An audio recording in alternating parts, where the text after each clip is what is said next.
ဂုဏ်တော်ပွားများပြီဆိုလို့ရှိရင်တော့ဘယ်လိုပွားရမလဲ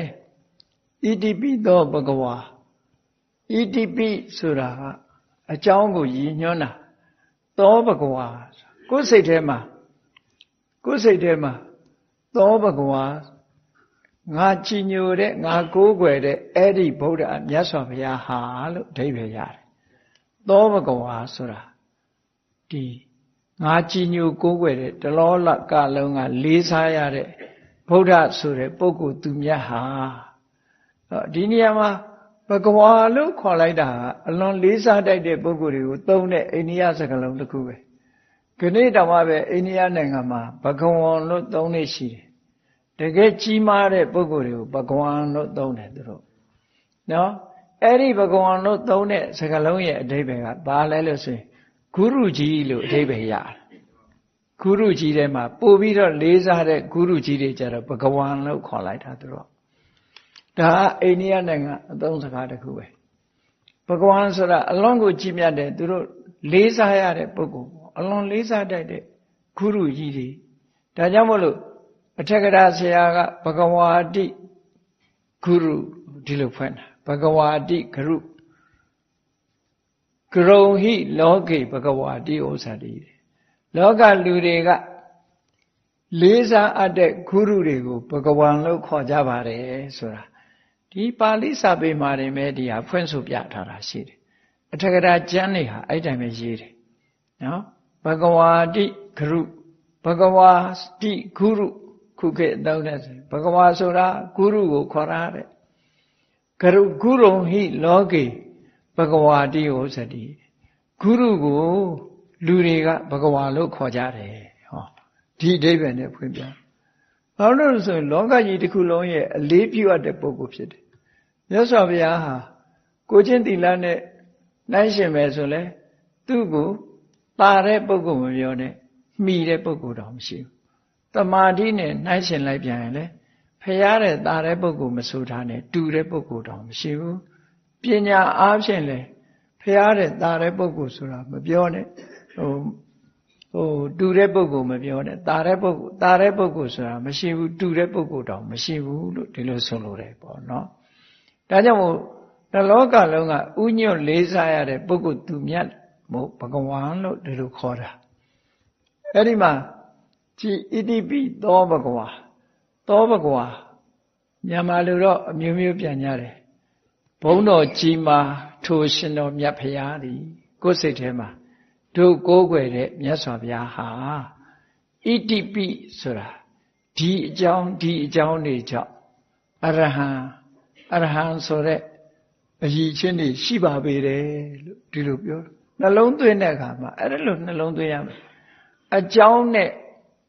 ဂုဏ်အရည်ချင်းကိုသိရမယ်။ဩဒီပုဂ္ဂိုလ်သူများဟာဒီအရည်ချင်းတွေရှိပါလား။ဒါကြောင့်မို့တကယ်အရဟံပါလားဆိုတဲ့အတွေးနဲ့မြတ်စွာဘုရားဂုဏ်တော်ပေါ်မှာတတိအမှတ်ရပြီးတော့ဆင်ញင်စဉ်းစားနေမှုနော်သမ္မာသင်္ကပ္ပဆိုတဲ့မှန်ကန်တဲ့အတွေးတွေနဲ့ဒီတရားဓမ္မကျင့်ကြံကြုတ်ကုန်တာတတိထားနေတာတတိကိုအဓိကထားပြီးတော့ပြောတာတတိရှိလို့ရှိရင်ပညာကလည်းဖြစ်လာတယ်မြတ်စွာဘုရားအပေါ်မှာဆန်းစစ်လေ့လာတဲ့အခါမှာဒီအကြောင်းတွေကြောင့်ဒီအချက်တွေကြောင့်ဘုရားဟာတကယ်ဘဂဝါပါလားလို့အရဟံပါလားလို့လက်ခံလာတယ်ကျင့်납လာအဲ့ဒီကျင့်납လာသည့်ထိအောင်နှလုံးသွင်းရမှာအဲ့ဒီလိုမဟုတ်ဘဲနဲ့အရဟံ6ချက်လောက်နေမရဘူးနော်ဘုရားကုံတော်မထိရောက်ဘူး6ချက်ဆိုတာပရိကြတာကိုပြောတာနော်ပရိလုံးလေးချပြီးတော့ဒီဂုံတော်ဘလောက်ရွတ်တယ်ဆိုတဲ့အရွတ်ဆိုတာကအားလုံးအမဲသားစားဘူးမှာပဲဝါလို့မှမရတာသိဝမှာလည်းမဟုတ်ဘူးနော်အဲ့တော့ဒီမရွတ်ရဘူးတော့မဟုတ်ဘူးအရေးကြီးတာကမြတ်စွာဘုရားရဲ့ဂုဏ်တော်ကိုသိဖို့ကြိုးစားရည်ချင်းကိုသိမှစိတ်ထဲမှာနှစ်ကဖြစ်လာရွရင်နှလုံးသွင်းရင်တော့ကိစ္စမရှိဘူးပေါ့အရေးအတွက်ကဏ္ဍပေါ်မှာစိတ်ရောက်နေလို့ရှိရင်ဘုရားပေါ်မှာစိတ်မရောက်ဘူးအဲ့ဒါကိုယ့်ကိုစဉ်းစားကြည့်ပေါ့အဲ့တော့စဉ်းစားရမှာက သောဘဂဝါဣတိပိအရဟံသောဘဂဝါဣတိပိသမ္မာသမ္ဗုဒ္ဓောလို့ပါဠိလိုကြတော့ဒီလိုပြောမြန်မာလိုပြောတဲ့အခါတို့ကိုးကွယ်တဲ့မြတ်စွာဘုရားဟာဒီအချက်တွေကြောင့်အရဟံခုံတော်နဲ့ပြည့်စုံပါပေတယ်လို့စိတ်ထဲမှာသဘောကျလာသည့်ထိအောင်အကျဉ်းချင်းအထက်ထတတိတဲ့တတိမပြတ်တတိကပ်ပြီးတော့စဉ်းစားဆင်ခြင်သုံးသပ်နေဖို့လိုတယ်ဒါကိုဗုဒ္ဓနုတ္တိဘာဝနာပွားတယ်လို့ခေါ်တာအဲ့ဒီလိုသာစနစ်တကျပွားမယ်ဆိုလို့ရှိရင်ဂုဏ်တော်ပွားနေတဲ့အချိန်မှာရာဂဒေါသမောဟဆိုတာတွေဖြစ်မှာမဟုတ်ဘူးနော်အမှန်တမ်းကြည်နူးဝယ်ရာတွေစိတ်ထဲမှာจิตတတ်စရာတွေပဲဖြစ်လာပြီးတော့တမာရိရလာမှာဖြစ်ပါတယ်အေးဒါကြောင့်မို့ဘယ်အလုပ်ပဲဖြစ်ဖြစ်စနစ်တကျလုပ်ရမယ်သိလဲသိရမယ်ဘုရားမြတ်စွာရဲ့အဆုံးအမဘုရားသာသနာမှာဒီဘုရားကိုကိုးကွယ်ကြတဲ့ဒီဘုရားဘာသာဝင်သူတော်စင်တွေဟာယုံပြီးတော့မသိရတဲ့ဟာတခုမှမရှိဘူးယုံသာယုံရမှာမဟုတ်ဘူးတကယ်ကိုသိရှိနားလည်အောင်လုပ်ကြရတာဘုရားဘာသာမှာတရားနဲ့ပညာဆိုလို့ရှိရင်ပညာကိုအဓိကထားတာပေါ့တရားပါတဲ့ပညာပါတဲ့တရားမျိုးသာလဲဒီမှာကတန်ဖိုးရှိတယ်လို့ဆိုတာဒါကြောင့်မို့လို့ဒီပညာဆိုတာလေ့လာစီးပူအားထုတ်ကြဗုဒ္ဓဘာသာတွေဟာပညာဗုဒ္ဓဘာသာဖြစ်ဖို့လိုတယ်ပေါ့တရားဗုဒ္ဓဘာသာကြီးပဲမဖြစ်စေရဘူးပညာဗုဒ္ဓဘာသာဖြစ်တရားဗုဒ္ဓဘာသာဆိုတာမခိုင်မြဲဘူးအပြောကောင်းလို့ရှိရင်ပျောက်သွားတယ်သူကတရားတရားဆိုတာပညာပါမှဘယ်သူပြောလှုပ်ရှားလို့မရတော့ခိုင်မာတယ်ကိုယ့်ကိုနှစ်ကာသိထားတယ်အဲ့ဒါလိုဖြစ်ရဒါကြောင့်မို့မြတ်ဗုဒ္ဓရဲ့အရဟံဂုဏ်တော်လို့ခေါင်းစဉ်တတ်ထားတဲ့အတိုင်းအရဟံဆိုတဲ့အဓိပ္ပာယ်ကို၅မျိုးခွဲခြားပြီးတော့မှတ်ရတယ်နံပါတ်1ကဝေးကွာခြင်းအရဟရဲ့အဓိပ္ပာယ်နံပါတ်1ကဝေးကွာခြင်းဘာတွေနဲ့ဝေးကွာတာတုံးဆိုလို့ရှိရင်လောဘတွေဒေါသတွေမောဟတွေမာမာနတွေစိတ်ထဲမှာနှလုံးထဲမှာပူလောင်စေတတ်တဲ့အကုသိုလ်အညစ်အကြေးတွေကဝေးကွာတယ်လုံးဝဝေးကွာတယ်သူ့ဘာသူဝေးကွာတာလားလို့ဆိုမဟုတ်ဘူးသောတာပတ္တိမဲ့နဲ့ဖယ်ရှားလိုက်တယ်သဂရဂါမိမဲ့နဲ့ဖယ်ရှားလိုက်တယ်အနာဂါမိမဲ့နဲ့ဖယ်ရှားလိုက်တယ်အရဟံတက်မဲ့နဲ့ဖယ်ရှားလိုက်တယ်ကိလေသာတွေနဲ့မြတ်စွာဘုရားရဲ့စိတ်ဟာဘယ်တော့မှမဆက်ဘူးအဝေးကြီးဖြစ်သွားပြီခွဲထုတ်လိုက်ပြီလို့ဒီလိုပြောတာနော်ဘုန်းကြီးတို့တွေရဲ့စိတ်ထဲမှာကျတော့ခွဲမရလောက်အောင်လောဘဒေါသမောဟတွေကတွဲဖက်နေတာလေမြတ်စွာဘုရားကျတော့အေးလောဘတွေကလည်းဝေးသွားပြီဒေါသတွေနဲ့လည်းဝေးသွားပြီမောဟတွေနဲ့လည်းဝေးသွားပြီကိလေသာအပူတွေနဲ့လည်းဝေးသွားပြီဒါကြောင့်မို့မြတ်စွာဘုရားရဲ့ရင်ထဲနှလုံးထဲစိတ်နှလုံးဟာဘလောက်အေးချမ်းနေမယ်ဆိုတာစဉ်းစားကြည့်ပူတယ်ဆိုတာကိလေသာတွေကြောင့်ပူတာလေကိလေသာမရှိရင်စိတ်နှလုံးဟာအေးချမ်းတယ်ဒါကြောင့်မို့အရဟရဲ့အဓိပ္ပာယ်ကအာရကဝေးကွာခြင်းဆိုတဲ့အဓိပ္ပာယ်ရတယ်ကိလေသာတွေကနေဝေးကွာနေတယ်တဲ့ဒါကြောင့်မို့မြတ်စွာဘုရားဟာအရဟံဆိုတဲ့